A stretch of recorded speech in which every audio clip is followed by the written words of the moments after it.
BRS ప్రభుత్వ హయాంలో party అధినేత కేసీఆర్ తెలంగాణను నిలబెడితే ప్రస్తుత ముఖ్యమంత్రి రేవంత్ రెడ్డి పండబెడుతున్నాడని మాజీ మంత్రి సిద్దిపేట ఎమ్మెల్యే హరీష్ రావు మండిపడ్డారు. జగదేవ్పూర్ మండలం తీగుల్ గ్రామంలో బీఆర్ఎస్ పార్టీ కార్యాలయంలో తెలుగు తల్లి విగ్రహాన్ని ఎమ్మెల్యే హరీష్ రావు ఆవిష్కరించారు.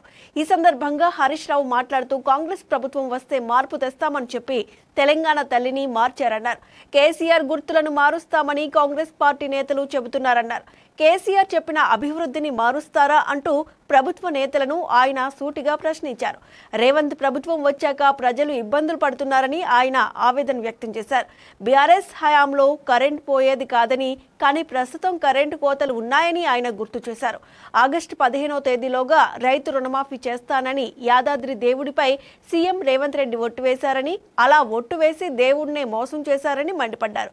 కేసీఆర్ ఇచ్చిన రెట్టింపు పింఛన్ ఇస్తామని చెప్పి అది కూడా ఇవ్వలేదన్నారు. గజ్వేల్ ప్రజలు రేవంత్ రెడ్డి మాటలు నమ్మలేదన్నారు. జన్మలో కాంగ్రెస్ పార్టీకి ఓటు వేయమని ప్రజలు పేర్కొంటున్నారన్నారు. రైతుల కోసం జిలుగు విత్తనాలు 1100 కొంటే వాటిని 2200 చేశారని రేవంత్ సర్కార్పై నిప్పులు చెరిగారు.